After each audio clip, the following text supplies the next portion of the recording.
کہ بیوی نماز نہیں پڑھتی، میں اس کو نماز کا نہیں کہتا، میرا بیٹا نماز نہیں پڑھتا، میں اس کو نماز کا نہیں کہتا، میری بیٹی نماز نہیں پڑھتی، میں اس کو نماز کا نہیں کہتا۔ میں نے کبھی سمجھا ہی نہیں ہے کہ یہ میری ذمہ داری ہے، ان کی وجہ سے کہیں میرے اوپر وبال نہ آ جائے کہ کل میں پکڑا جاؤں۔ بس مجھے ایک جو ہے نا میرا شوق ہے، ایک میری خواہش ہے کہ میں اولاد کے لیے اتنی جائیداد چھوڑ کے چلا جاؤں کہ کل کو لوگ یہ نہ کہیں کہ ان کا باپ کیا چھوڑ کے گیا ہے۔ اما بعد فاعوذ باللہ من الشیطان الرجیم،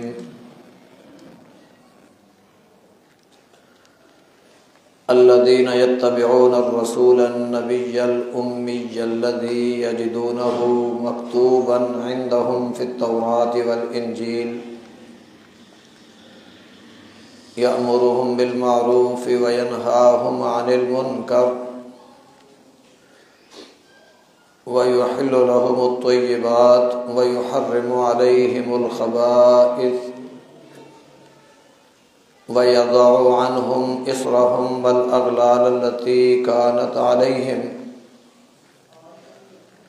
فَالَّذِينَ آمَنُوا بِهِ وَعَزَّرُوهُ وَنَصَرُوهُ وَاتَّبَعُوا النُّورَ الَّذِي أُنزِلَ مَعَهُ أُولَئِكَ هُمُ الْمُفْلِحُونَ۔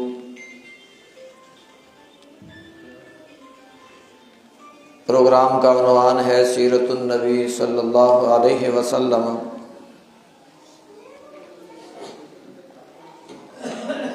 نبی علیہ السلام کی سیرت، آپ کی صورت، آپ کا اخلاق، یہ اللہ رب العزت نے قرآن مجید کے اندر بیان فرما دیا ہے۔ اور دوسری بات یہ ہے کہ جو آج کل ہمارے معاشرے میں سیرت رائج ہے، جو سیرت ہم بیان کرتے ہیں، جو سیرت سننے کے ہمارے معاشرے کے لوگ شوقین ہیں کہ نبی علیہ السلام کی خوبصورتی بیان کی جائے، آپ علیہ السلام کی صداقت سچائی بیان کی جائے، آپ علیہ السلام کی امانت داری بیان کی جائے۔ ان میں سے کوئی ایک چیز بھی ایسی نہیں ہے کہ جس میں دنیا میں اختلاف ہوا ہو۔ اللہ کے پیغمبر علیہ السلام دنیا کے اندر آئے، آپ کی ولادت باسعادت ہوئی، دادا عبد المطلب نے آپ علیہ السلام کا نام محمد رکھا، کیونکہ دنیا کے اندر یہ نام اس سے پہلے نہیں رکھا گیا تھا۔ اس کا معنی ویسے شاید معاشرے میں عام لوگوں کو پتہ نہیں ہوتا، کیونکہ ہمیں یہ تو بتایا گیا ہے کہ جب آپ علیہ السلام کا نام لیا جائے تو شریعت نے ہمیں بتایا ہے کہ آپ نے درود پڑھنا ہے، اور ہمارے رواج نے ہمیں کچھ اور ہی سکھایا ہوا ہے کہ آپ نے اپنے ہاتھوں کو حرکت دینی ہے۔ بہرحال میں یہ بات زیادہ نہیں کرنا چاہتا کہ کسی کی دل آزاری نہ ہو جائے۔ اکثر آپ معاشرے میں جا کے لوگوں سے پوچھیں گے کہ محمد کا معنی کیا ہے، تو شاید میرے سروے کے مطابق 100 میں سے شاید آپ کو 40-50 لوگ معنی بتا سکیں گے، وگرنہ معنی کا پتہ نہیں ہوگا۔ تو نبی علیہ السلام کا جب یہ نام رکھا گیا تو یہ دنیا کے اندر کسی انسان کا پہلا نام تھا۔ تو مکے کے لوگ تھوڑی دیر کے لیے انہوں نے ایک اعتراض اٹھایا کہ یہ کیا نام ہے، آج تک سنا ہی نہیں ہے۔ اس کی وجہ کیا تھی کہ وہ معنی کو جانتے تھے کہ ایک بندہ پیدا ہوا، اس کا نام رکھ دیا، تعریف کیا ہوا، یہ عجیب نام ہے، عبد المطلب کے پاس سوال آئے کہ یہ کیسا نام رکھا ہے؟ اس نے کہا بھئی جس کو اعتراض ہے وہ آئے اور آ کر دیکھے، جو آتا آ کے دیکھتا کہتا کہ اس چہرے پر یہی نام جچتا ہے۔ اس وقت کے وہ کفار مکہ، یہودی عیسائی جتنے مذاہب تھے وہ نبی علیہ الصلوۃ والسلام کی خوبصورتی کے قائل تھے، کسی کو کوئی اعتراض نہیں تھا، سارے کہتے تھے اس جیسا حسین جمیل ہم نے دنیا میں نہیں دیکھا۔ اسی طرح وہ نبی علیہ الصلوۃ والسلام کی صداقت سچائی کے بھی قائل تھے، کسی کو کوئی اعتراض نہیں تھا، سارے کہتے تھے کہ یہ سچا ہے، کیونکہ رسول اللہ صلی اللہ علیہ وسلم نے معاشرے کے اندر جو زندگی گزاری وہ سچائی پر مبنی تھی۔ تبھی تو نبی علیہ الصلوۃ والسلام نے جب اللہ رب العزت نے حکم دیا، نظریہ دیا کہ جا کے لوگوں کے سامنے بیان کر دو، نبی علیہ الصلوۃ والسلام نے کوہ صفا پر کھڑے ہو کر لوگوں کو بلا کر جمع کیا۔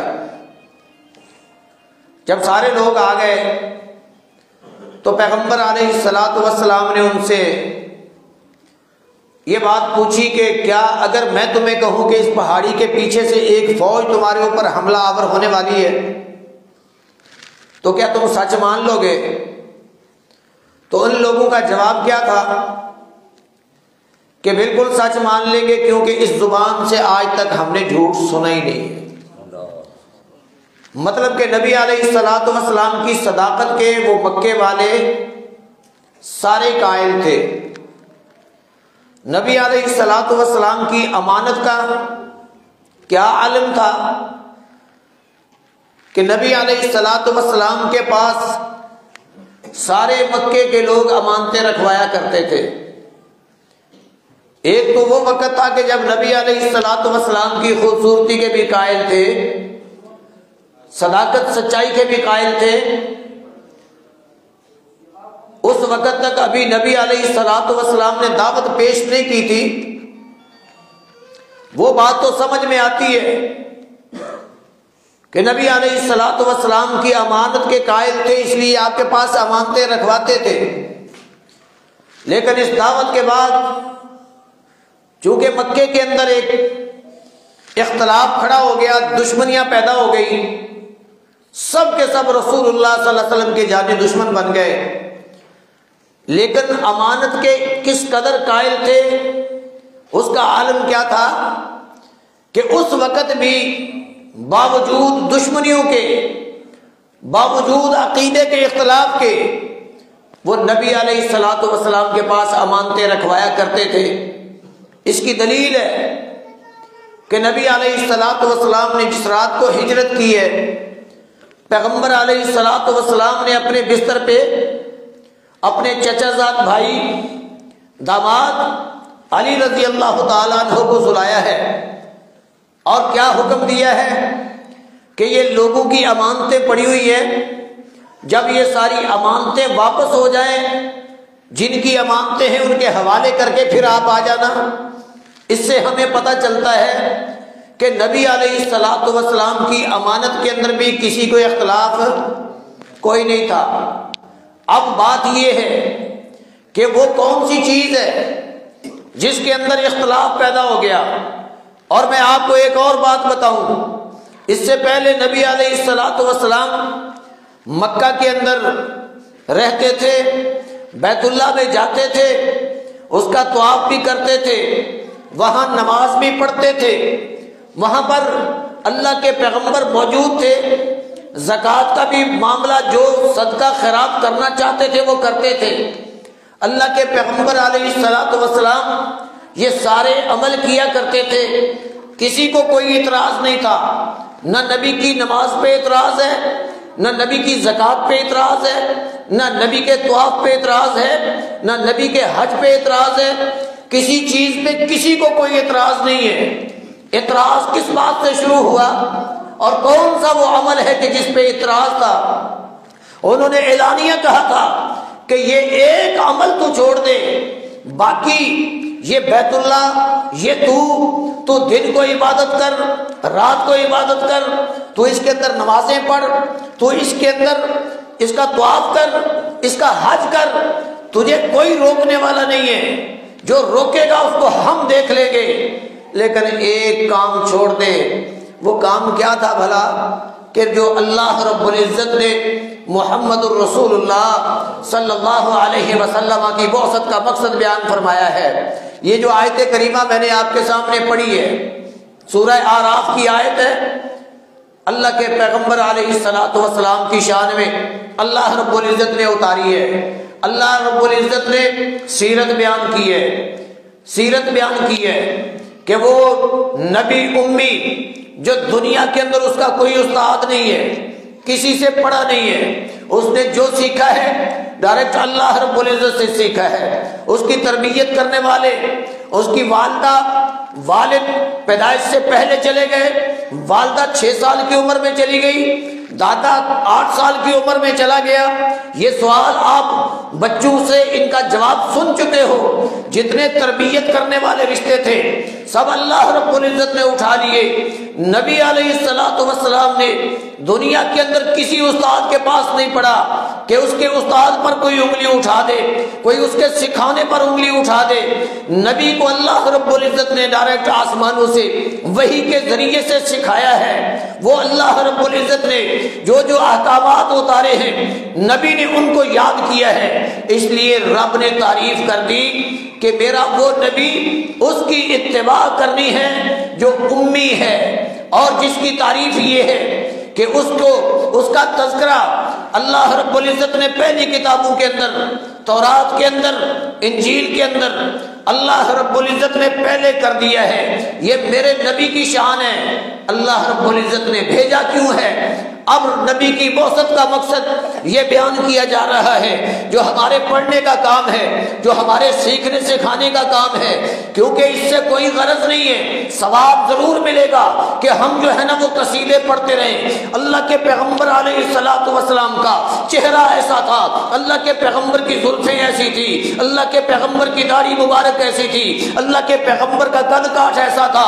ان چیزوں سے ہمیں ثواب تو مل جائے گا، رہنمائی نہیں مل سکے گی، کیونکہ نہ زلفیں پیغمبر کی اپنی مرضی سے بنی ہے، نہ چہرہ اپنی مرضی سے بنا ہے۔ یہ تو اللہ رب العزت کا کمال ہے کہ اللہ نے جس کو چاہا عطا کر دیا۔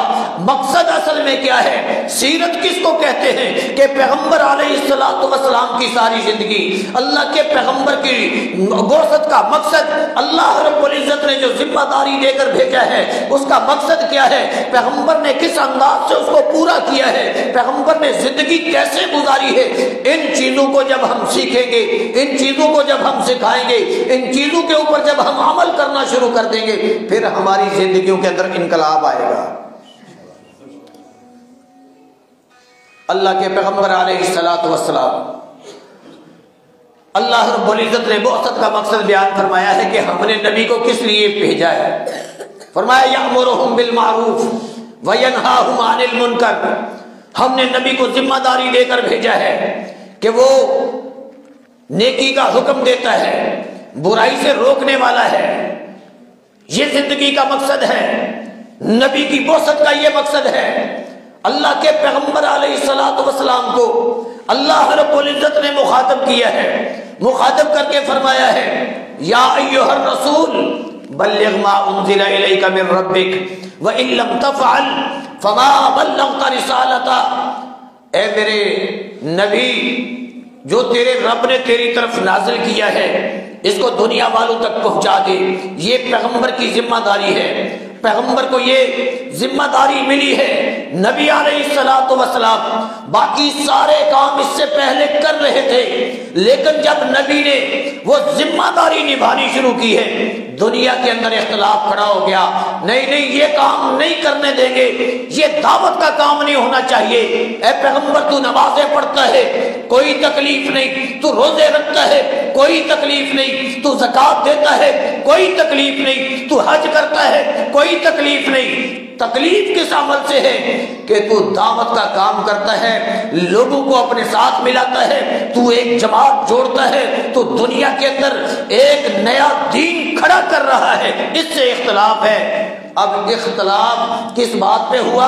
اللہ کے پیغمبر علیہ الصلوۃ والسلام کی دعوت پہ،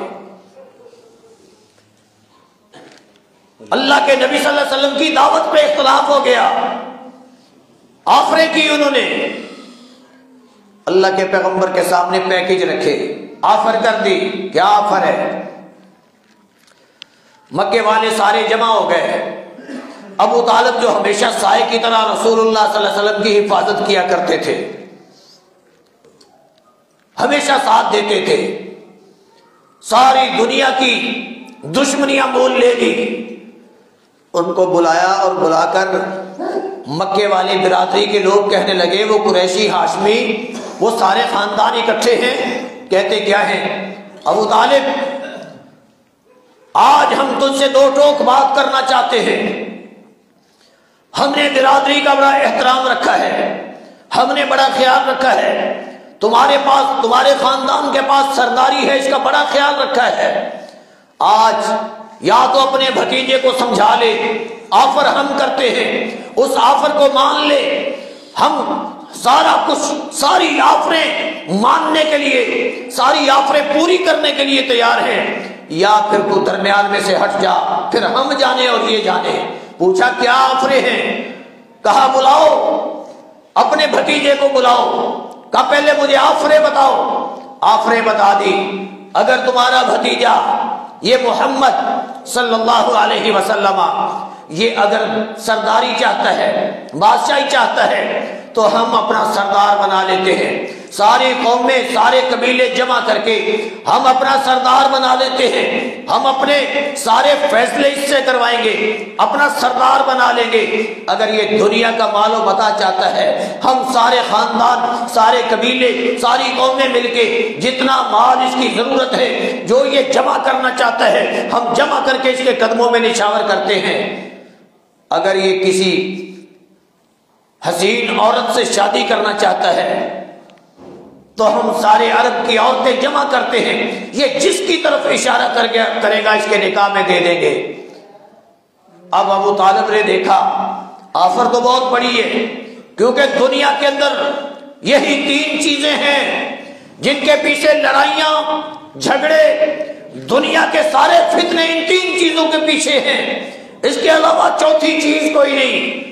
یہ ساری آفر محمد الرسول اللہ صلی اللہ علیہ وسلم کے سامنے رکھی گئی۔ چچا نے کہا، بتایا، بھتیجے کو لے کر آئے، نبی علیہ الصلوۃ والسلام کو بٹھا کر وہاں پر کیا کہا؟ اے بھتیجے، تیری قوم کے لوگ بڑے پریشان ہیں، بڑے پریشان ہیں، یہ کہتے ہیں کہ ہم تو دنیا کے اندر بڑے بدنام ہو گئے، لوگ کہتے ہیں وہ تمہارا اتنا حسین اور جوان، تمہارا اتنا وہ سچا نوجوان، تمہارا اتنا وہ امانت دار نوجوان، تم نے اس کے ساتھ اختلاف کیا ہے، ہم لوگوں کو منہ دکھانے کے قابل نہیں، آ جاؤ ہم آفر کرتے ہیں، تم آپ اشارہ کرو، ہم ساری چیزیں تمہارے قدموں پہ نشاور کرتے ہیں۔ اللہ کے پیغمبر علیہ الصلوۃ والسلام کو چچا نے جب یہ کہا چچا یہ کیا کیا دینا چاہتے ہیں؟ چچا نے سارا کچھ گنوا دیا۔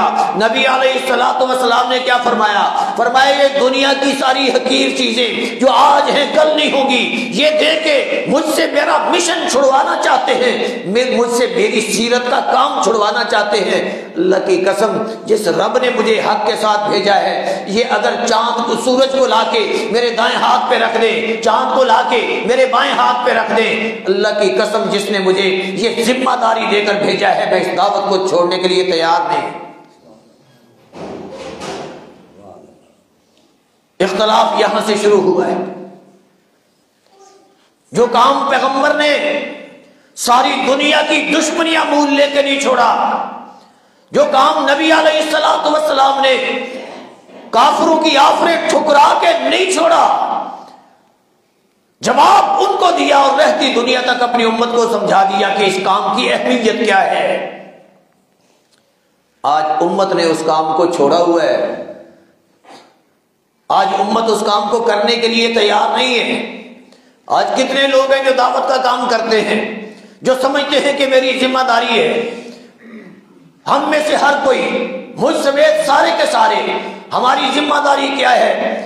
میں نے گھر بنانا ہے، میں نے شادی کرنی ہے، میرے بچے ہوں گے، میں نے ان کی پرورش کرنی ہے، میں ملازم ہوں، میں نے اپنی ذمہ داری کرنی ہے، میں زمیندار ہوں، میں نے اپنی زمینداری کرنی ہے، میں تاجر ہوں، میں نے اپنی تجارت کرنی ہے، میں نے بچوں کی دیکھ بھال کرنی ہے، میں نے دنیا کے اندر اپنا ایک اسٹیٹس بنانا ہے، بس یہی میری ذمہ داری ہے، اس کے علاوہ کوئی ذمہ داری نہیں۔ ہاں میں مسلمان ہوں، میری ذمہ داری نماز پڑھنا ہے، یہ کسی کو سمجھ آ گئی، اس نے نماز پڑھنا شروع کر دی، جو نمازی ہو گیا اس نے کہا باقی سارے کے سارے بے ایمان ہیں، میں اکیلا مسلمان ہوں، میں نمازی ہوں۔ جس کو رب نے توفیق دے دی یہ زکات بھی دیتا ہے وہ تو اور زیادہ اور جو ہے نا اونچا اپنے آپ کو سمجھنے لگا، اور جس کو رب نے توفیق دے دی رمضان کے روزے بھی رکھے، اس نے کوئی عمرہ کر لیا، اس کا سال فخر سے اور زیادہ اونچا ہو گیا، اور جس نے حج کر لیا اس کا تو نام بھی لمبا ہو گیا، اس کے ساتھ تو بڑے القابات لگ گئے، بس یہی پر مسلمان راضی ہو گیا۔ میں نے بنیادی بات آپ کے سامنے رکھی ہے، یہ سارے کام پیغمبر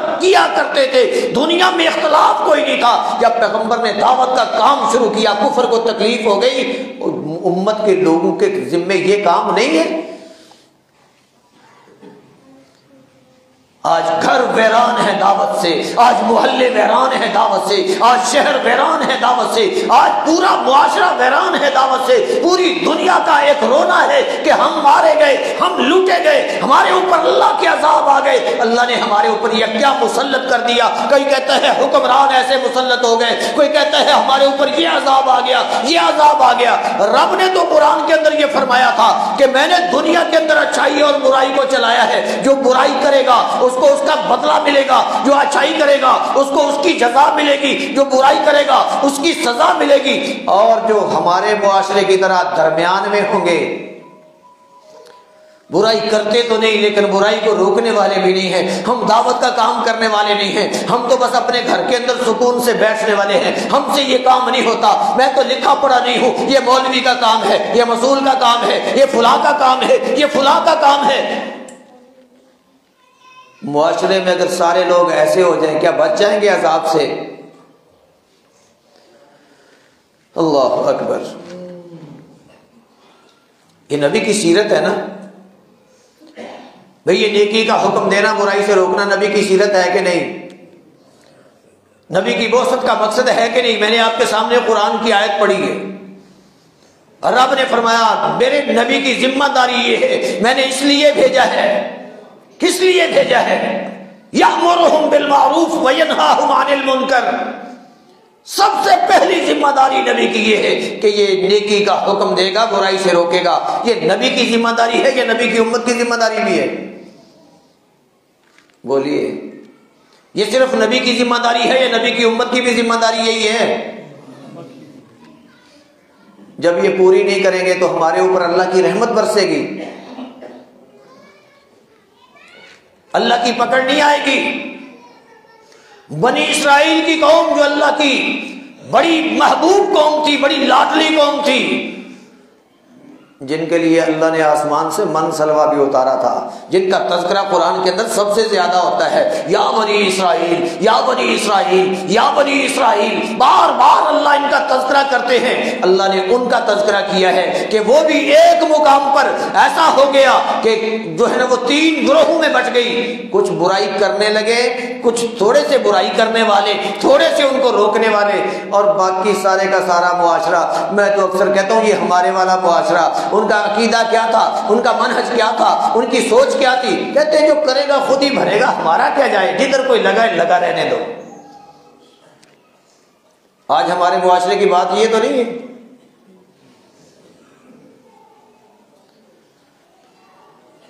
ہمارے معاشرے کی کیفیت یہ ہے کہ نہیں کہ میرے سامنے برائی ہو رہی ہے میں روکنے کے لیے تیار نہیں،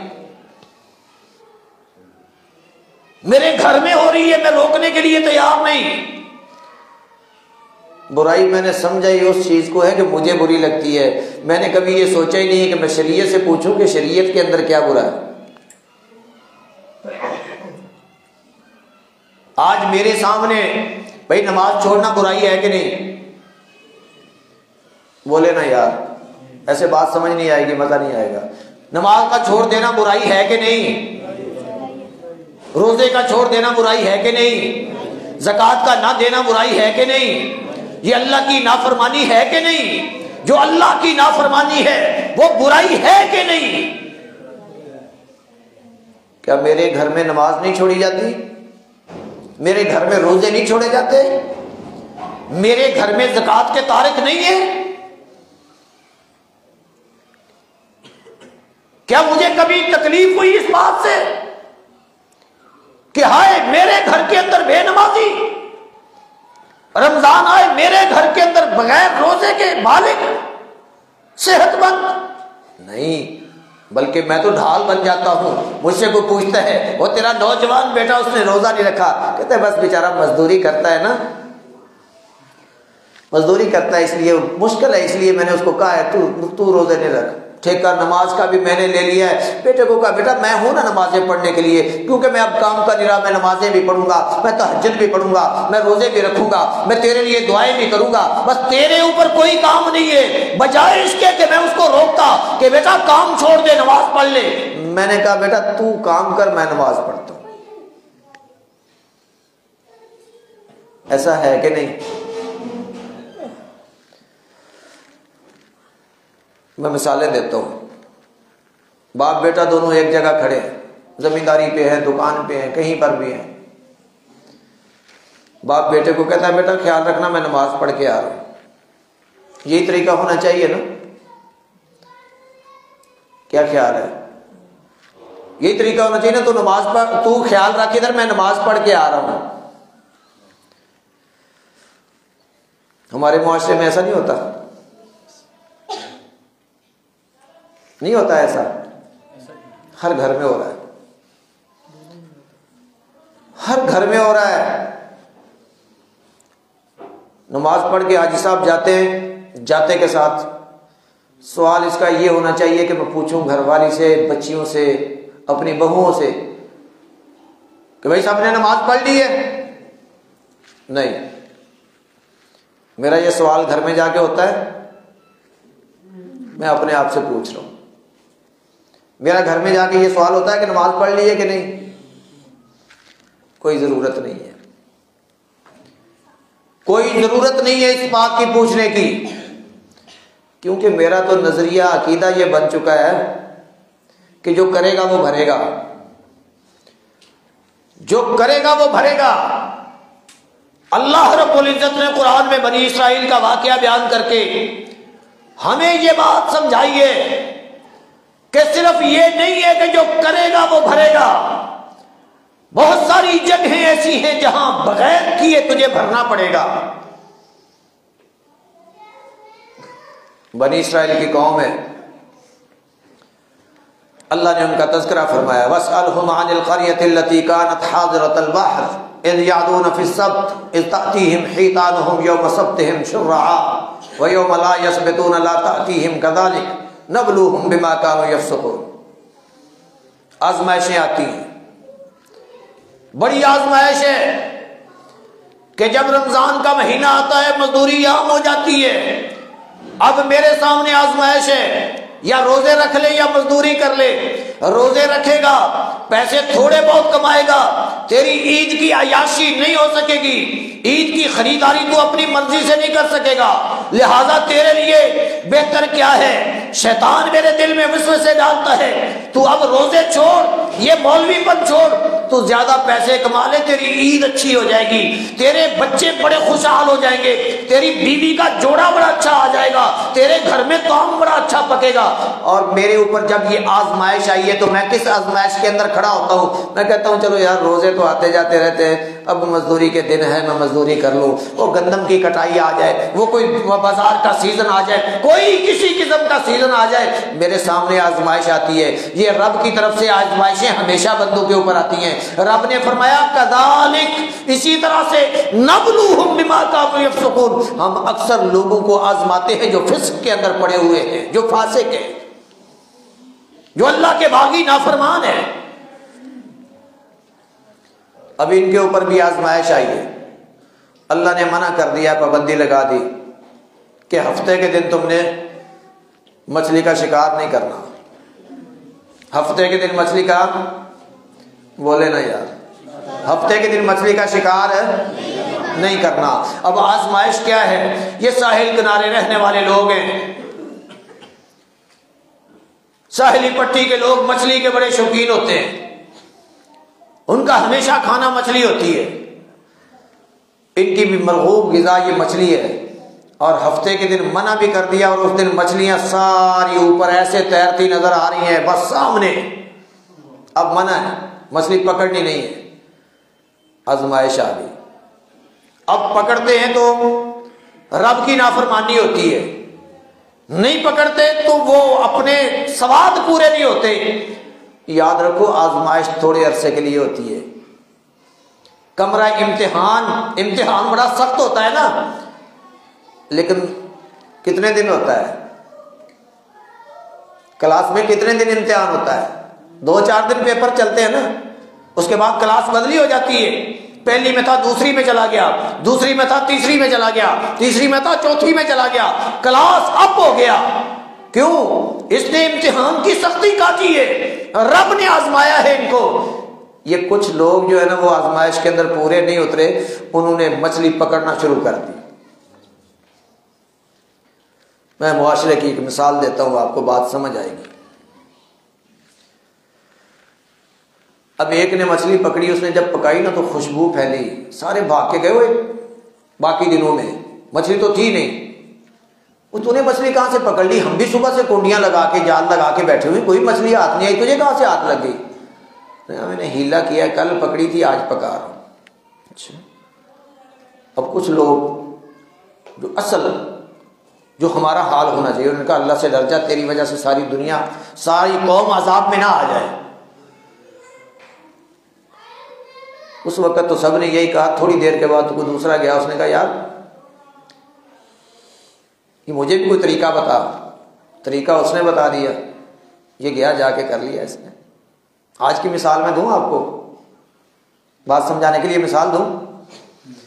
ایک ہی کیٹیگری کے لوگ ہیں، ایک ہی کلاس کے لوگ ہیں، ایک ہی ان کا لیول ہے، سائیکل پہ چلنے والے بیچارے۔ دیکھتے ہی دیکھتے ایک دن دیکھا ایک موٹر سائیکل لے کے آ گیا، دوسرے نے اسے پوچھا یار تو موٹر سائیکل کہاں سے لے آیا؟ پیسے تو تیرے پاس بھی نہیں دیتے، میری طرح سائیکل ہی تھا، کہاں سے ہاتھ لگے؟ کہتا ہے بس یہ چھوڑ یار۔ کہتا نہیں پھر بھی میں نے ادھر سے لی ہے، اس نے 2-4 ہزار زیادہ کا لالچ دے کے نا تو مجھے دے دی اس نے، بس 4 ہزار زیادہ بھرنے پڑے گے، چلو اللہ مالک ہے کوئی نہیں۔ پہلے اس نے بھی تھوڑا سا ڈانٹا اس کو نا، اس نے کہا تو نے غلط کام کر لیا۔ اچھا اگلے دن اس کے پاس پہنچ گیا، یار لینے کا طریقہ بتا کہ کیسا ملتا ہے۔ ہو رہا ہے معاشرے میں ایسے کہ نہیں؟ میں غلط بات تو نہیں کر رہا، کیونکہ میں معاشرے کا بندہ ہوں، میں خود ایسا ہی ہوں۔ مجھے تو یہ بات سمجھ آئی ہے کہ یہ مثال بالکل فٹ آتی ہے کہ ہمارے معاشرے کے اندر آج اس چیز کی کراہت ختم ہو گئی ہے۔ آج ہمارا واویلا ہے کہ ہم لوٹے گئے، مارے گئے، ہماری مہنگائی نے ہماری کمر توڑ دی۔ آج کی غربت اتنی ہو گئی، فلاں اتنا ہو گیا، فلاں اتنا ہو گیا۔ ابھی تو سستائی ہو جانی چاہیے، 1.5 گھنٹہ تو روڈ بلاک رہا ہے، ادھر آپ کا ٹنڈو آدم کا بھی بند تھا، کہتے تھے مہنگائی ختم ہوگی تو پھر روڈ کھولیں گے۔ تو جب وہ روڈ کھولا میں نے تو سمجھا شاید مہنگائی ختم ہو گئی ہے۔ ابھی ہو گئی ہے ختم یا ابھی چل رہی ہے؟ بہرحال میں اپنی بات کرتا ہوں، یہ میں نے 2 باتیں آپ کو مثال کے طور پر سمجھائی۔ اب ان میں سے کچھ لوگ مچھلی پکڑنے والے اور کچھ ان کو روکنے والے، ان دونوں کی تعداد بڑی کم ہے۔ گناہ کرنے والے بھی تھوڑے سے ہیں، روکنے والے بھی تھوڑے سے ہیں، اور باقی زیادہ تر لوگ جو ہے نا وہ کیا کرتے ہیں، وہ کہتے ہیں بس یار کوئی نہیں، جدھر کوئی لگا رہنے دو، ٹھیک ہے۔ وہ ہمارے جیسے لوگ ہیں کہ کوئی ضرورت نہیں ہے خام خواہ نا خطرہ مول لینے کی ضرورت نہیں۔ مول صاحب آپ کے کیا سر میں درد ہے، خام خواہ میں سر کھپاتے ہو، چھوڑو اس کو، یہ ایسا ہے، یہ ایسا ہے۔ یہ میری بات نہیں ہے، رب نے قرآن کے اندر فرمایا ہے وَإِذْ قَالَتْ أُمَّةٌ مِّنْهُمْ لِمَ تَعِظُونَ قَوْمًا اللَّهُ مُهْلِكُهُمْ أَوْ مُعَذِّبُهُمْ عَذَابًا شَدِيدًا، کہ ان میں سے زیادہ تر لوگ، امت کے زیادہ تر لوگ جو ہیں وہ کیا کہتے ہیں، کہتے ہیں لِمَ تَعِظُونَ، دفع کرو، کیوں تم واز کرتے ہو، کیا مصیبت پڑی ہے، قوما اللہ مہلکہم او معذبہم عذابا شدیدا، اس قوم کو آپ واز کر رہے ہو جو ہلاک ہونے والے ہیں یا ان کے اوپر اللہ کا عذاب آنے والا ہے۔ آج آپ کے معاشرے میں، آج ہمارے اس معاشرے میں واللہ یہ بات بالکل فٹ آتی ہے، گناہ کرنے والا گناہ کر رہا ہے، دوسرا آیا اس نے وہ اس کو روکا ہے، 3-4 بندے آئیں گے کہیں گے مولوی صاحب تیرا کیا دماغ خراب ہے، وہ کرے گا تو خود ہی بھرے گا، چھوڑ تو دفع کر، تیرے کیا سر میں درد ہے۔ اور یہی معاشرہ تھا، رب نے انجام کیا بتایا ہے؟ آج جو ہمارا رونا دھونا ہے، ہائے لوٹے گئے، مارے گئے، ہائے تباہی ہو گئی، قوموں پر عذاب آنا شروع ہو گئے، اصل سبب کیا ہے؟ رب نے فرمایا کہ ان کو ساتھ میں نے پھر سلوک کیا کیا، فلما عتوا عما نهوا عنہ قلنا لهم كونوا قردة خاسئین۔ رب نے فرمایا پھر میں نے ان کو پکڑ لیا ان کے کرتوتوں کی وجہ سے، اور میں نے ان کو ذلیل و رسوا بندر بنا دیا۔ تو اللہ کے پیغمبر علیہ الصلوۃ والسلام کی دعا ہے کہ یا اللہ میری امت کی شکل مسخ نہ کرنا، ان کے اوپر اجتماعی عذاب بھیج کے ان کو ختم نہ کر دینا۔ واللہ ہم پیچھے تو نہیں ہیں کسی کام کے اندر بھی، ہم نے تو ساری قوموں کے جتنے گناہ تھے سارے ملا کے ہمارے اندر موجود ہیں، سارے کام ہم کر رہے ہیں، اور سب سے برا کام جو ہے وہ یہ ہے کہ ہم برائی کو دیکھتے ہیں اور دیکھ کر اس کو روکنے کی کوشش نہیں کرتی۔ اس کی میں مثال دے چکا ہوں کہ بیوی نماز نہیں پڑھتی، میں اس کو نماز کا نہیں کہتا، میرا بیٹا نماز نہیں پڑھتا، میں اس کو نماز کا نہیں کہتا، میری بیٹی نماز نہیں پڑھتی، میں اس کو نماز کا نہیں کہتا۔ میں نے کبھی سمجھا ہی نہیں ہے کہ یہ میری ذمہ داری ہے، ان کی وجہ سے کہیں میرے اوپر وبال نہ آ جائے کہ کل میں پکڑا جاؤں۔ بس مجھے ایک جو ہے نا میرا شوق ہے، ایک میری خواہش ہے کہ میں اولاد کے لیے اتنی جائیداد چھوڑ کے چلا جاؤں کہ کل کو لوگ یہ نہ کہیں کہ ان کا باپ کیا چھوڑ کے گیا ہے، اور تجھے یہ فکر ہے کہ لوگ کہیں گے کہ ان کا باپ کیا چھوڑ کے گیا ہے، تجھے ادھر فرشتے پوچھیں گے جب تیری اولاد تیرے کمائے ہوئے پیسے کے ساتھ پیچھے عیاشیاں کرے گی، فرشتے جوتے ماریں گے اور کہیں گے نہ تو مال چھوڑ کے آتا نہ یہ عیاشیاں اور بدماشیاں کرتے۔ آج میں نے سمجھا ہی کیا ہے کہ میں نے سمجھا ہے بس نماز پڑھ لی، روزہ رکھ لیا، بس اللہ کا شکر ہے، بس میں اور کچھ نہیں کرتا، میں بس ایسا نہیں، میں ایسا نہیں۔ میں نے سمجھا ہے کہ بس میری یہ ذمہ داری ہے، اور میری ذمہ داری صرف نماز روزہ حج زکوٰۃ کی نہیں ہے، میری ذمہ داری یہ ہے کہ میں دنیا کے اندر اللہ کا خلیفہ ہوں۔ رب نے ساری کائنات کو بنایا ہے، لیکن میری تخلیق کا معاملہ ساری کائنات سے الگ ہے۔ رب نے مجھے کہا کہ میں اس جو ہے نا اپنا خلیفہ بنانے لگا ہوں۔ میں اور آپ رب کے خلیفہ ہیں، اور خلیفہ کا کام کیا ہوتا ہے؟ آپ نے دیکھا نہیں آج کل بھی خلیفے چلتے ہیں نا، ایک پیر ہوتا ہے باقی اس کے خلیفے ہوتے ہیں، وہ پیر کے خلیفے کیا کرتے ہیں؟ جو پیر حکم دیتا ہے وہ کرتے ہیں نا۔ وہ جو جعلی پیر ہیں وہ تو اپنے خلیفہ کو اپنے کام پہ لگاتے ہیں۔ میرا خالق اس نے مجھے پیدا کرتے وقت فرشتوں کے سامنے یہ بات رکھی تھی کہ وَإِذْ قَالَ رَبُّكَ لِلْمَلَائِكَةِ إِنِّي جَاعِلٌ فِي الْأَرْضِ خلیفہ، کہ میں دنیا کے اندر اپنا خلیفہ بنا کے انسان کو بھیجنے لگا ہوں۔ کیا میں رب کی خلافت کا حق ادا کر رہا ہوں؟ میری ذمہ داری کیا ہے؟ میں نے سیرت سے لینا کیا ہے؟ سیرت سے سیکھنا کیا ہے؟ اور سیرت کا وہ پہلو کون سا ہے کہ جس کو اپنانے سے معاشرہ خوشحال ہو جائے گا؟ سیرت کا وہ پہلو کون سا ہے کہ جس کو اپنانے سے معاشرے کے اندر سے برائیاں ختم ہو جائیں گی، بگاڑ ختم ہو جائے گا؟ وہ پہلو ہے کہ رب نے جو اپنے نبی کی بعثت کا مقصد بیان فرمایا ہے نا، یأمرہم بالمعروف وینہاہم عن المنکر، اللہ نے پیغمبر کو بھیجا ہے، اس کی پہلی ذمہ داری یہ ہے کہ نیکی کا حکم دینا ہے، برائیوں سے روکنا ہے۔ بڑی تفصیل کے ساتھ یہ واقعہ قرآن کے اندر ذکر ہے۔ اللہ نے فرمایا کہ وہ جو گناہ کرنے والے تھے، وہ جو ان کے ساتھ ہاں میں ہاں ملانے والے تھے، وہ روکنے والے ان کو روکنے والے نہیں تھے، روکنے والوں کو روکنے والے تھے۔ رب نے دونوں طرح کے لوگوں کو ذلیل و رسوا بندر بنا دیا۔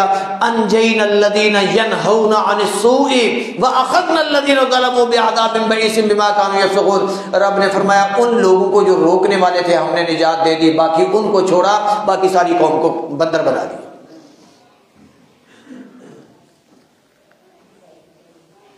اور کہتے ہیں جی آج وہ مولوی صاحب وہ دور اور تھا، آج ترقی کا دور ہے، آج تو بڑا ترقی کا دور ہے۔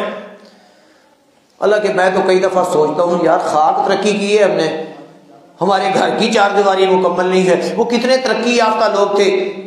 مفسرین نے اس کی تفسیر کے اندر لکھا ہے کہ ان کا جو شہر تھا اس کے چاروں طرف انہوں نے دیوار بنائی ہوئی تھی, فصیل بنائی ہوئی تھی, اور بہت اونچا دروازہ چڑھایا ہوا تھا. وہ جو روکنے والے تھے نا, وہ اس ڈر کی وجہ سے کہ اللہ کا عذاب نہ آ جائے, وہ دن کو آتے, سارا دن ان کو آ کے منع کرتے, روکتے, تبلیغ کرتے, شام کو واپس چلے جاتے کہ ہم تمہارے ساتھ نہیں رہنا چاہتے, کیونکہ تم ایک برائی کا ارتکاب کر رہے ہو, تم اللہ کی نافرمانی کر رہے ہو, اللہ کے عذاب کو دعوت دے رہے ہو. وہ نکلتے اور سائڈ پر جا کر رہتے. بس وہ ایک رات کو اللہ نے کے عذاب نے ان کو گھیر لیا. صبح کو وہ آئے, آ کر دیکھا فصیل جو ہے نا وہ اس کا دروازہ بند ہے, شہر کا دروازہ بند ہے. بڑا دروازہ بجایا, کوئی کھولنے والا نہیں ہے. اندر کوئی انسان ہو تو کھولے. جب اندر سے دروازہ نہیں کھلا, انہوں نے کسی طرح کوشش کر کے فصیل کے اندر اوپر بندہ چڑھایا, اندر سے دروازہ کھولا تو دیکھا تو وہ سارے مرد عورتیں سارے بندر بنے. اللہ ہم سب کو محفوظ رکھے.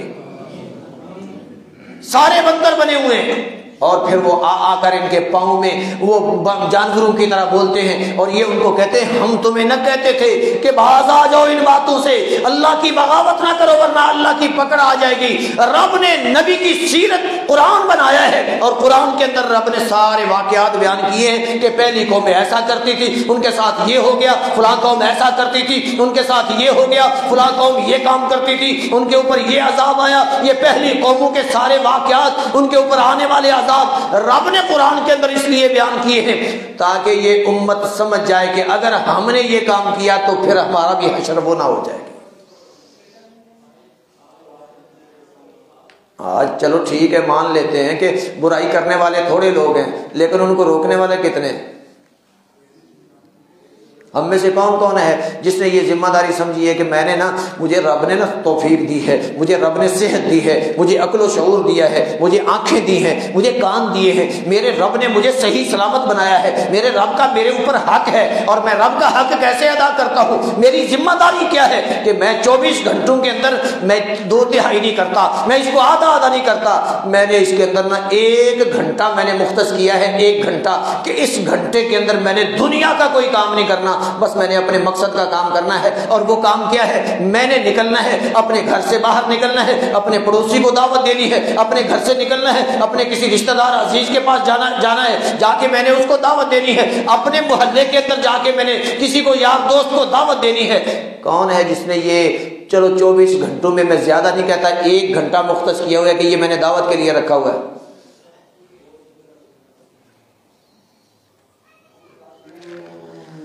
اللہ اکبر. نبی کی سیرت کا پروگرام ہے نا, تو نبی کی سیرت ہی تو ہم پڑھ رہے ہیں کہ اللہ کے پیغمبر علیہ الصلوۃ والسلام کے سامنے وہ دنیا جہان کی نعمتیں ساری, انہوں نے کہا یہ ساری قدموں میں نشاور کرتے ہیں, دعوت کا کام چھوڑ دے. پیغمبر نے ان کو جواب دیا, اپنی امت کو سمجھا دیا کہ تم یہ دنیا کی حقیر چیزیں میرے سامنے رکھ کے مجھ سے اتنا عظیم کام چھڑوانا چاہتے ہو جس کام کے لیے میرے رب نے مجھے بھیجا ہے, اور تو جاؤ تم آسمان سے سورج لا کے, چاند لا کے میرے ہاتھوں پر رکھ دو, میں تو یہ کام چھوڑنے والا نہیں ہوں. اس میں امت کے لیے کوئی سبق ہے کہ نہیں؟ تو اللہ نے نبی کی بعثت کا مقصد بیان فرمایا ہے, یأمرہم بالمعروف وینہاہم عن المنکر. اللہ نے پیغمبر کو بھیجا ہے کہ جاؤ جا کے نیکی کا حکم دو اور برائی سے روکو. اگر میں یہ کام نہیں کرتا, ہم میں سے کوئی بھی یہ کام اگر نہیں کرتا تو اس کو اللہ سے ڈرنا چاہیے کہ اللہ کی کوئی نہ کوئی پکڑ آ جائے گی. ہاں شکلیں مسخ نہیں ہوگی کیونکہ رسول اللہ صلی اللہ علیہ وسلم نے دعا کی ہے, لیکن پھر عذاب کی شکلیں رب کے پاس تو بہت ہے. اللہ کے پاس کوئی ایک لشکر ہے, فرمایا وَلِلَّهِ جُنُودُ السَّمَاوَاتِ وَالْأَرْضِ. رب کے پاس یہ زمین و آسمان میں سارے اللہ کے لشکر ہیں, ہوا اللہ کا لشکر ہے, گرمی اللہ کی فوج کے پتہ نہیں کتنے سپاہی ہیں. کوئی ایک سپاہی تھوڑی سی حرکت کرتا ہے تو کہتا ہے میرا ہاتھ شل ہو گیا, دوسرا جو ہے نا وہ حرکت کرتا ہے تو کہتا ہے میرا معدہ شل ہو گیا, تیسرا حرکت کرتا ہے تو کہتا ہے میرے گردے فیل ہو گئے. آج کتنی بیماریاں ہمارے اندر موجود ہیں, یہ اللہ کے لشکر ہی تو ہیں. اور یہ پکڑ ہے, اس بات کی پکڑ ہے, واللہ یہ اس بات کی پکڑ ہے کہ ایک تو میں قاصر ہوں اس چیز سے کہ میں اللہ کا کوئی شکر ادا کروں, اور دوسرا میرے سامنے اللہ کی حدیں ٹوٹتی ہیں لیکن میں اللہ کی حدوں کی حفاظت کرنے والا نہیں بنتا. رب نے تو بندے کے ساتھ نا، مومن کے ساتھ رب نے سودا کیا ہوا ہے. آپ لوگوں نے بھی کیا ہوا ہے کہ نہیں؟ سودا کیا ہے کہ نہیں کیا؟ اچھا بھائی، جنت کس کس کو چاہیے؟ جنت کس کس کو چاہیے؟ سب کو چاہیے. تو جنت کی رب نے قیمت رکھی ہوئی ہے نا، رب نے سودا کر دیا ہے. میری بات تو نہیں ہے، میں کوئی اپنی بات نہیں کرتا. میرے بعد میرے محترم قاری مشتاق صاحب آ گئے، آپ سوال کر لینا، پوچھ لینا کہ کہیں آیت غلط تو نہیں پڑھ گیا، اس کا ترجمہ تو کہیں غلط نہیں کر گیا. کیونکہ مشہور ہے نا، ان کو تو اور کوئی بات آتی نہیں ہے، بس یہی باتیں کرتے ہیں. رب نے سودا کیا ہے مسلمانوں کے ساتھ، مومنوں کے ساتھ. رب نے قرآن کے اندر فرمایا ان اللہ اشتری من المؤمنین انفسهم واموالهم بان لهم الجنہ. رب نے مومنوں کے ساتھ جنت کا سودا کر لیا ہے. اللہ کیا لے کے سودا کیا ہے؟ فرمایا ان کے جان اور مال لے کے میں نے سودا کیا ہے. جان اور مال لے کے میں نے سودا کیا ہے. اگلی باتیں اگلے لفظ میں پڑھوں گا تو پھر تو سیدھا فتویٰ پھٹ ہو جائے گا. آ گئے نا اپنی بات پر، میں اس سے اگلی بات پہ چلا جاتا ہوں. اس سودے کے اندر نا رب نے کچھ شرطیں لگائی ہیں. کالونی کرتی ہے، اس کے اندر نا وہ ایک اشتہار بنتا ہے، اشتہار کے اوپر لکھا ہوا ہوتا ہے پلاٹ آپ نے قیمتاً خریدنا ہے، اس کی یہ قیمت ہے. لیکن ان کے اوصاف یہ ہونے چاہیے کہ وہ نشئی نہ ہو، وہ چور نہ ہو، وہ بدماش نہ ہو، وہ کہیں قوم پرستی کے اندر مبتلا نہ ہو، ایسا امن کا دشمن نہ ہو. ایسے بندے کو ہم پلاٹ نہیں دیں گے. پلاٹ دیں گے پیسوں کے عوض سے، یہ اس کی قیمت ہے. لیکن اس کے اندر آنے والوں کی شرطیں کیا ہونی چاہیے؟ یہ شرطیں رکھی ہوئی ہوتی ہیں. ایک بندہ جا کے کھڑا ہو جائے، جی میں چور بھی نہیں ہوں، میں موالی بھی نہیں ہوں، میں کوئی ایسا کوئی مسئلہ نہیں ہے، میں 5 وقت کا نمازی ہوں، میں بڑا مومن ہوں، پلاٹ میرا مجھے حوالے کرو. وہ کہے گا عقل کا علاج کرا، پہلے قیمت دے پھر پلاٹ ملے گا. یہ تو ہم نے وصف لکھے ہیں کہ یہ وصف تیرے اندر ہونے چاہیے. اور وصف کیا ہے؟ فرمایا التائبون، توبہ کرنے والا، العابدون، عبادت کرنے والا. لمبا یہ رب نے فرمایا التائبون العابدون الحامدون السائحون الراکعون الساجدون الآمرون بالمعروف والناہون عن المنکر. ان اوصاف کے اندر رب نے یہ لکھا ہے عبادت گزار بھی ہو، سارے کام کرنے والا ہو، لیکن اس کے ساتھ یہ شرط ہے کہ آمرون بالمعروف والناہون عن المنکر. میں اپنے موضوع کی بات کرتا ہوں کہ اس رب نے فرمایا کہ وہ جو ہے نا نیکی کا حکم کرنے والا ہو، برائی سے روکنے والا ہو. اور فرمایا والحافظون لحدود اللہ، اللہ کی حدوں کی حفاظت کرنے والا ہو. وبشر المؤمنین، پھر فرمایا ایسے مومنوں کو خوشخبری دے دو کہ ان کے لیے میں نے جنت بنائی ہے. قیمت یہ جان اور مال ہے، لیکن یہ اوصاف اگر ان کے اندر پورے ہو گئے، اور رب نے جنت کے اندر جانے والوں کے لیے بھی اوصاف رکھے، اس میں بھی ایک صفت یہ رکھی ہے. ان کی صفت کیا ہوگی؟ کہ وہ آمرون بالمعروف والناہون عن المنکر، کہ وہ امر بالمعروف اور نہی عن المنکر کا کام کریں گے، وہ دعوت کا کام کریں گے، تب جنت میں جانے والے وصف پورے ہوں گے. اللہ کے قرآن کی آیتوں کو کاٹ پیٹ کے تو نہیں بندہ بنا سکتا. جی توبہ کرنے والا ہے جنت میں چلا جائے گا، عبادت گزار ہے جنت میں چلا جائے گا، یہ روزے رکھنے والا ہے جنت میں چلا جائے گا. ہاں چلا جائے گا. رب جس کو چاہے بھیج دے، کوئی اس سے پوچھنے والا تو نہیں ہے، لیکن ایک چارٹ رب نے بنایا ہے. اور یاد رکھو یہ نبی کی سیرت جو ہے یہ ایک چارٹ ہے. میں تو اس کو دوسرے لفظوں میں کہتا ہوں نبی کی سیرت آئینہ ہے. اس کے اندر اپنے آپ کو دیکھو کہ میں اس کے اندر کہاں فٹ آتا ہوں. اللہ رب العزت نے نبی کو نمونہ بنایا ہے. نمونے کو سیرت کہا جاتا ہے، اور سیرت کا دوسرا معنی آپ جو ہے نا وہ آئینے کے طور پر لے لیں کہ میں اس کو آئینے کے طور پر اللہ کے نبی کی سیرت کو سامنے رکھوں، پھر میں اپنی عادات دیکھوں، اپنی جو ہے نا وہ اپنے اخلاق کو دیکھوں، اپنے کردار کو دیکھوں کہ کیا نبی کی سیرت جیسی سیرت میری بنتی ہے، نبی کے اخلاق جیسا اخلاق بنانے کی میں کوشش کرتا ہوں. ہاں میں ان بلندیوں پر نہیں پہنچ سکتا، لیکن کوشش تو کرنا میری ذمہ داری ہے نا. اللہ اکبر. ہاں ہم دعوت کا کام کرتے ہیں، لیکن ہماری دعوت کو کوئی مانتا نہیں ہے. کیوں نہیں مانتا بھائی؟ کہ میری دعوت کے اندر خرابی تو نہیں ہے، کہ میری دعوت کے اندر ترشی اتنی ہے، میری دعوت کے اندر سختی اتنی ہے کہ کوئی ماننے کے لیے تیار نہیں. کیا میں نے کبھی نبی کی سیرت کو اس معاملے میں بھی اپنایا ہے کہ ایک تو میری ذمہ داری ہے، کیونکہ نبی کو یہ ذمہ داری ملی تھی. نبی کو رب نے کہا تھا بلغ ما انزل الیک من ربک، اے نبی تیری ذمہ داری ہے جو رب کی طرف سے نازل ہوا ہے اس کو آگے پہنچا. نبی نے اپنی امت کو کہا تھا بلغوا عنی ولو آیا، اور تمہاری سب کی ذمہ داری ہے جو تمہارے پاس پہنچ گیا اس کو آگے پہنچاؤ گے. اب پہنچانا کیسے ہے یا اللہ؟ معاشرہ تو بڑا بگڑا ہوا ہے۔ اللہ کے نبی صلی اللہ علیہ وسلم کی سیرت کو پھر آپ دیکھ لیں کہ نبی علیہ الصلوۃ والسلام کا معاشرہ زیادہ بگڑا ہوا تھا یا ہمارا معاشرہ زیادہ بگڑا ہوا ہے؟ کیا خیال ہے؟ وہ جو نبی کو دعوت کے راستے میں رکاوٹ تھی، میرے راستے بھی وہی ہے۔ نبی کو پتھر مارے جاتے تھے، مجھے کوئی مارتا ہے؟ نبی کے گلے میں کپڑا ڈال کے دبایا جاتا تھا، کیا میرے ساتھ بھی یہ حشر ہوتا ہے؟ میں تو ٹھنڈے دودھ کو، وہ پنجابی کی مثال ہے، ٹھنڈے دودھ کو پھوکے مار رہا ہوں، باقی مسئلہ کچھ نہیں ہے۔ میں نے سختی دیکھی کہاں ہے؟ میرے ساتھ وہ سختی پیش کہاں آئی ہے؟ تیرے اور میرے نبی، تیرے اور میرے رہبر رہنما محمد مصطفیٰ صلی اللہ علیہ وسلم تو دعوت کے میدان میں نکلے ہیں۔ طائف والوں نے اتنے پتھر مارے کہ نبی علیہ الصلوۃ والسلام بیان فرماتے ہیں کہ میں بے ہوش ہو گیا، پتھروں میں دب گیا۔ پھر میرے جو ہے نا کچھ لوگ آئے، انہوں نے مجھے بغلوں میں ہاتھ دے کے اٹھایا، میں نے سمجھا شاید ان کو احساس ہو گیا ہے اپنی غلطی کا، اٹھا کر کھڑا کیا، پھر پتھر مارنا شروع کر دیے، میرے جوتے تک لہو لہان ہو گئے۔ اور نبی کی یہ کیفیت ہے۔ اما جی عائشہ رضی اللہ تعالی عنہا نے ایک دن سوال کر دیا، یا رسول اللہ صلی اللہ علیہ وسلم، یہ احد کے دن سے مشکل دن تو زندگی میں کبھی نہیں آیا ہوگا۔ پیغمبر علیہ الصلوۃ والسلام نے فرمایا، عائشہ وہ طائف والا دن اس سے بھی زیادہ مشکل تھا۔ کیا میری زندگی میں بھی ایسی مشکل ہے؟ میری دعوت کو کیوں نہیں مانتے؟ وہ اس لیے نہیں مانتے کہ میں دعوت اس چیز کی دیتا ہوں جو میرے اندر موجود ہے، وہ چاہے غلطی ہے نا، میں اس کی دعوت دیتا ہوں۔ جو غلطی میں کرتا ہوں اس کو میں غلطی سمجھتا ہی نہیں۔ میں وہ ہمارے توتکار ہوتی کیوں ہے؟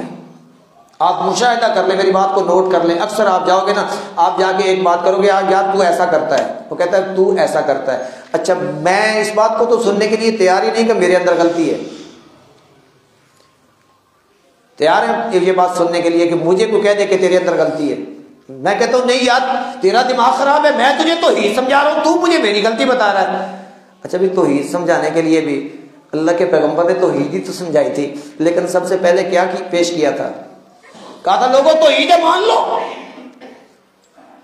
اللہ کے پیغمبر نے پہلے اپنے آپ کو پیش کیا، لوگوں میں نے 40 سال کا عرصہ تمہارے درمیان گزارا ہے، کبھی مجھے کسی نے جھوٹ بولتے دیکھا ہو، کبھی کسی نے امانت میں خیانت کرتے دیکھا ہو، کبھی کسی کے ساتھ بد اخلاقی کی ہو، سب کے سب بیک زبان کہتے تھے اللہ کی قسم ہم نے تمہارے اندر ایسی کوئی خامی نہیں دیکھی۔ اللہ کے پیغمبر نے پہلے کردار کی دعوت پیش کی تھی، پھر گفتار کی دعوت پیش کی ہے۔ اب ہمارا مسئلہ کیا ہے کہ میرے کردار کو تو کوئی چھیڑے ہی نہ، بس میری دعوت سنے کہ میں دعوت کیسی پیش کرتا ہوں، پھر میرا دعوت کا انداز کیا ہے کہ ایسی تلخی کے اندر میں دعوت دوں گا، میں اگلے کو کہوں گا تو بدعتی ہے، تو مشرک ہے۔ کیا رب کا سکھایا ہوا یہی کام؟ بگڑا ہوا معاشرہ ملا ہے اللہ کے پیغمبر علیہ الصلوۃ والسلام کو۔ رب نے کہا ہے ان کے سامنے دعوت پیش کرنی ہے، یہ جتنے ہیں سب کو دعوت دینی ہے۔ اللہ کیسے دعوت پیش کروں؟ فرمایا قل، اے نبی کہو۔ یا اللہ کیا کہوں، کیسے پکاروں، کس نام سے پکاروں ان کو؟ رب نے فرمایا ایسے پکار، یا اہل الکتاب۔ کتنا پیارا نام رب نے سکھایا ہے۔ اللہ اپنے پیغمبر کو اسلوب دعوت سکھا رہے ہیں اور قرآن کی آیتیں بنا رہے ہیں۔ جو قرآن پڑھنے والے ہیں اللہ سب کو اسلوب دعوت سکھا رہے ہیں۔ قل یا اہل الکتاب تعالوا الی کلمۃ سواء بیننا وبینکم الا نعبد الا اللہ ولا نشرک بہ شیئا۔ اے میرے پیغمبر، تمہارے اور ان کے درمیان معاملات کئی مشترک ہیں، یہ بھی اللہ کو ماننے والے ہیں، تم بھی اللہ کو ماننے والے ہو، پہلے ان کے ساتھ ایسا معاملہ کر لو جو ہمارے تمہارے درمیان مشترک معاملات ہیں، آؤ نا ہم اس پہ بیٹھ کے بات کرتے ہیں۔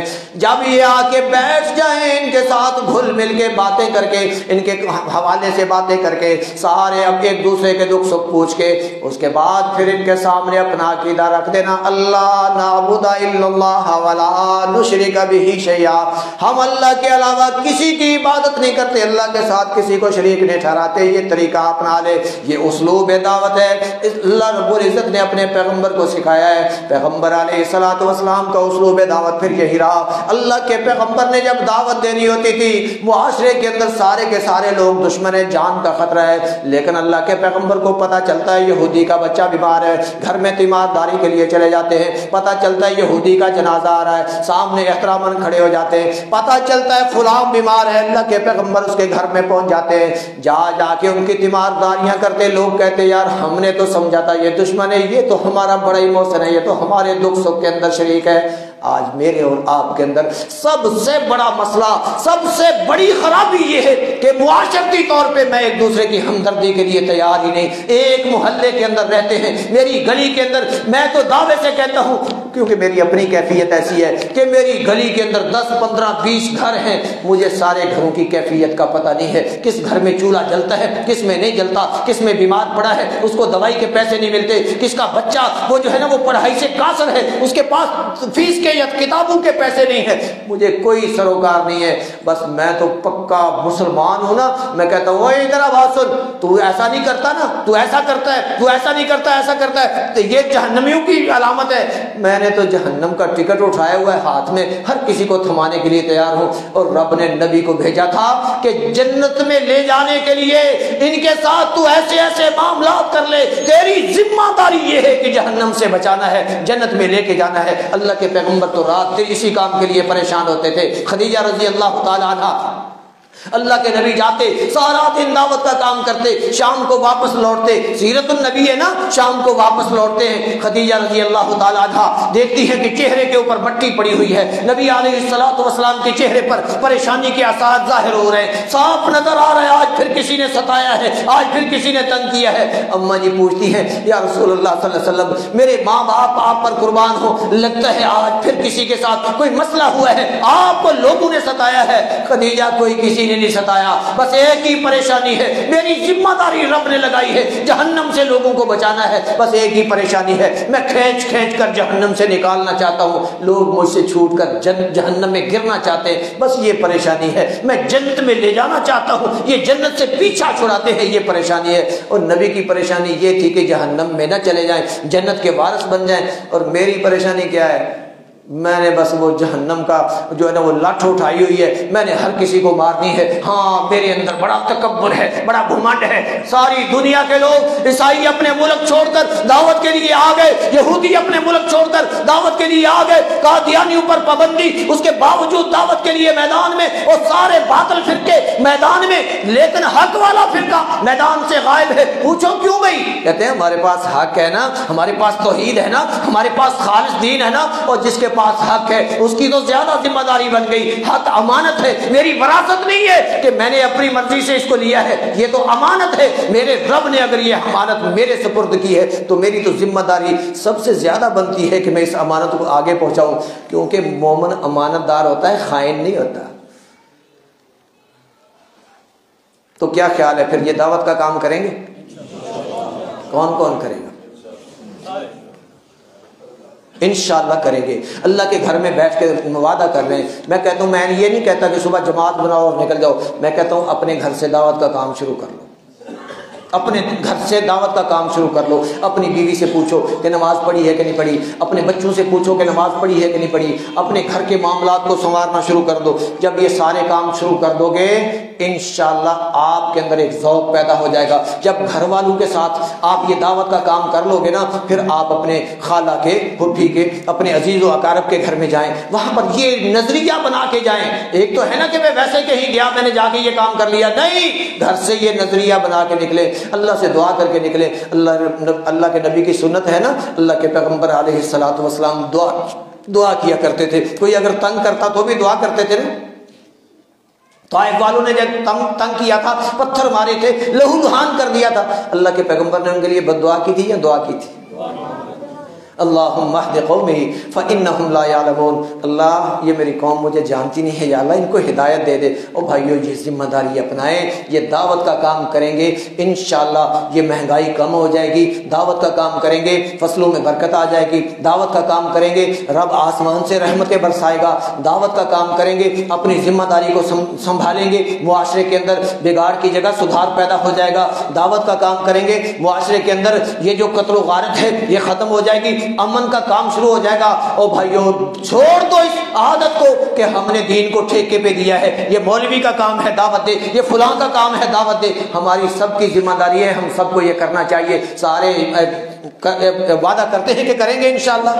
اب لازم نہیں ہے کہ میں دعوت کا کام میں نے بس جی مولوی صاحب نے کہا جی آپ نے دعوت کا کام کرنا ہے، صبح میرے کسی کے ساتھ سینگ پھنسے ہوئے ہو اور میں اس کے اوپر فتویٰ جاری کر کے بیٹھا ہوں۔ اور بھائیو دعوت کا مطلب یہ نہیں ہے کہ ہر بندہ فتوے بازی کرے، دعوت کس چیز کی دینی ہے جو آپ کو پتہ ہے۔ آپ کو پتہ ہے کہ بندہ پلید کس چیز سے ہوتا ہے، پتہ ہے نا سب کو کہ بندہ پیشاب کرتا ہے، پیخانہ کرتا ہے، بندہ پلید ہو جاتا ہے، تو یہ بھی پتا ہوگا کہ پھر پاک کیسے ہوتا ہے، انسان کا پیشاب کرنے کا پیخانہ کرنے کا طریقہ کیا ہے اور جانوروں کا کیا ہے، یہ تو پتا ہوگا نا سب کو۔ تو بھائیو جو چیزیں ضروری ہیں نا پاکی پلیتی کے مسائل ہیں، معاملات ہیں، الجھے بغیر ایک دوسرے کے ساتھ شیئر کریں۔ کوئی نہیں ملتا، دو بھائی بیٹھے ہیں آپس میں ایک دوسرے کو نصیحت کرنا شروع کر دے۔ صحابہ اکرام کا یہی عمل ہوتا تھا کہ جب بھی کبھی بیٹھتے تو بیٹھ کر اس طرح وہ گپے نہیں ہانکا کرتے تھے، اس طرح وہ لوگوں کے شکوے اور گلے نہیں کیا کرتے تھے، چغلیاں اور غیبت نہیں کیا کرتے تھے، کیونکہ وہ اپنے آپ کو فارغ بیٹھنے نہیں دیتے تھے۔ وہ ایک دوسرے کو کہتا یار آپ بھائی مجھے کوئی نصیحت کر دو، وہ دوسرا کہتا کہ آپ بھی مجھے کوئی نصیحت کر دو۔ جب نصیحت کا عمل شروع ہو جاتا تو پھر چغلیوں اور غیبتوں سے بچ جاتے تھے۔ تو بھائیو اللہ سے ہم دعا کرتے ہیں کہ اللہ ہم سب کو یہ کام کرنے کی توفیق عطا فرمائے۔ تو یہ ہماری ذمہ داری ہے، ہر فرد کی ذمہ داری ہے، اس کو ادا کریں گے انشاءاللہ ہماری ذمہ داری پوری ہوگی، اللہ ہم سے راضی ہوگا۔ جب اللہ راضی ہوگا، اللہ کی رضا کی نشانیاں پھر یہ ہیں، اللہ دنیا کے اندر ہمارے لیے آسانیاں فرما دے گا۔ اللہ یہ جو ہمارے اوپر دشمن مسلط ہیں کہ وہ ہمیں قرض دیتے ہیں، کہتے ہیں یہ بڑھا دو پھر دیں گے، یہ بڑھا دو پھر دیں گے، یہ سارے ختم ہو جائیں گے۔ اللہ نے کبھی موقع دیا تو پھر ان کی وجوہات اور اس مسئلے کا دوسرا حل بھی انشاءاللہ اللہ کی توفیق سے آپ کے سامنے رکھیں گے۔ آج جو کچھ میں نے کہا سنا، اللہ سب سے پہلے مجھے پھر میرے محترم بھائیوں بزرگوں کو اللہ عمل کی توفیق عطا فرمائے۔ میں آپ کے اور قاری مشتاق صاحب کے درمیان زیادہ دیر رکاوٹ نہیں بننا چاہتا۔ اللہ سے دعا ہے اللہ ہم سب کی مغفرت کر دے، اللہ ہم سب کے گناہوں کو معاف کر دے، اللہ ہم کو صحیح دین پر سمجھ کر عمل کرنے کی توفیق عطا کر دے۔ وما توفیقی الا باللہ وما علی الا البلاغ۔